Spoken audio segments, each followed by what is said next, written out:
The king has arrived, but how did he get here? Welcome to WatchMojo.com, and today we will be exploring the secret origins of the superhero and king of Wakanda, Black Panther. Before we begin, we publish new videos every day, so be sure to subscribe for more great content.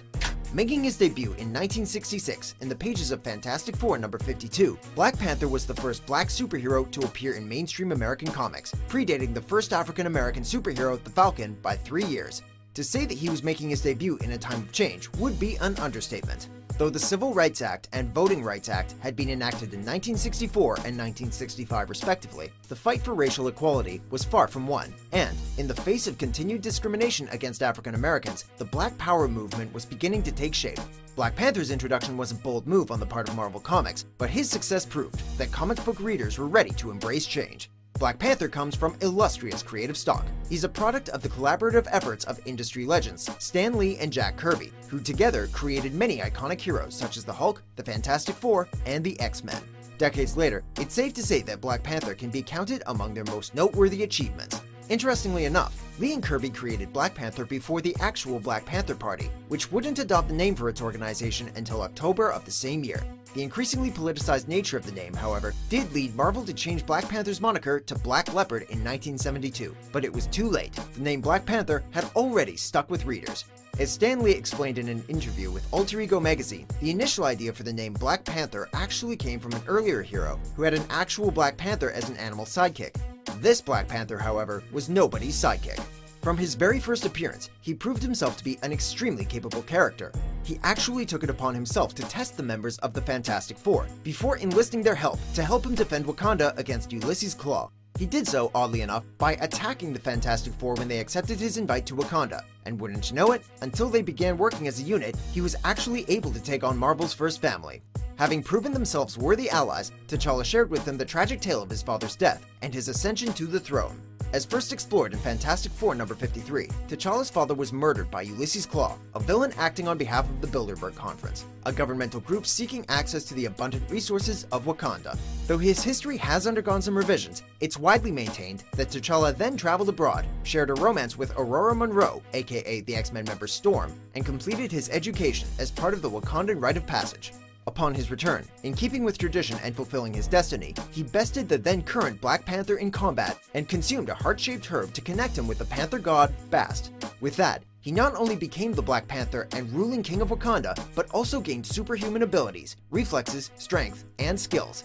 Knowing that Klaue would one day return to exact his revenge and complete his mission, the Black Panther enlisted the help of the Fantastic Four. After a strong debut storyline, Black Panther made a number of guest appearances, quickly establishing himself as a breakout character with mainstream appeal. In a testament to his success, just under 2 years after his debut, T'Challa was invited to join Marvel's premier superhero team, the Avengers.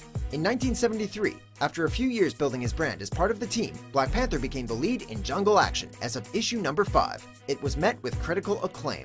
A carefully crafted character piece spread across 13 issues, it was unlike any Marvel title before it.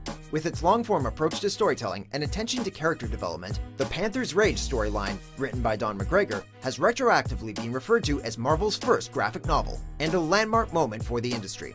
Though Marvel may have been careful to keep a distance between their superhero and the revolutionary organization, writer Don McGregor wasn't afraid of addressing issues of civil rights and racism. For the follow-up story arc to Panther's Rage, he gave readers the bold and then controversial storyline Panther vs. the Klan, in which T'Challa traveled to Georgia to tangle with both Klan imitators and real members of the white supremacist group. Though Jungle Action was met with critical acclaim, it remained somewhat of a cult favorite, achieving modest sales numbers, and was brought to an end with issue number 24. It was replaced with Black Panther's first titular series, which only ran for 15 issues before similarly getting the axe in 1979, and, sadly, was characterized by stories of a generally lower caliber than McGregor's work. Throughout the 80s and 90s and early 2000s, numerous Black Panther titles were launched with varying degrees of success. Though each brought something new to the character, Christopher Priest and penciler Mark Teixeira's take on the Black Panther was a clear standout, drawing on characters introduced in his debut Jungle Comics storyline, including his nemesis, Eric Killmonger. Debuting in the late 90s and running for 62 issues, Volume 3 of Black Panther even saw the mantle passed on to Casper Cole, who would go on to become White Tiger when T'Challa reclaimed the Black Panther title for himself.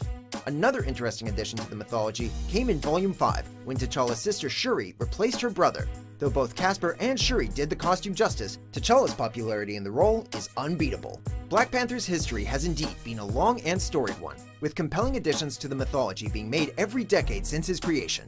In 2016, however, two things happened to help Black Panther reach unprecedented heights of popularity. He was included in the Marvel Cinematic Universe in May of that year, with the release of Captain America: Civil War. There was also the launch of Black Panther Volume 6, written by MacArthur genius and National Book Award winner Ta-Nehisi Coates, who has brought incredible insight, nuance, and cultural relevance to the character. Add to that the 2018 Black Panther film starring Chadwick Boseman with a stellar supporting cast, and it's safe to say that we're truly living in Black Panther's golden age. Do you agree with our picks? Check out these other great clips from WatchMojo and subscribe for new videos every day.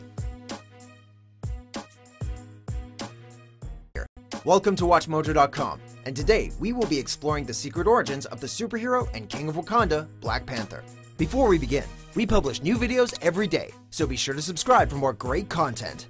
Making his debut in 1966 in the pages of Fantastic Four number 52, Black Panther was the first black superhero to appear in mainstream American comics, predating the first African-American superhero, the Falcon, by 3 years. To say that he was making his debut in a time of change would be an understatement. Though the Civil Rights Act and Voting Rights Act had been enacted in 1964 and 1965 respectively, the fight for racial equality was far from won, and, in the face of continued discrimination against African Americans, the Black Power movement was beginning to take shape. Black Panther's introduction was a bold move on the part of Marvel Comics, but his success proved that comic book readers were ready to embrace change. Black Panther comes from illustrious creative stock. He's a product of the collaborative efforts of industry legends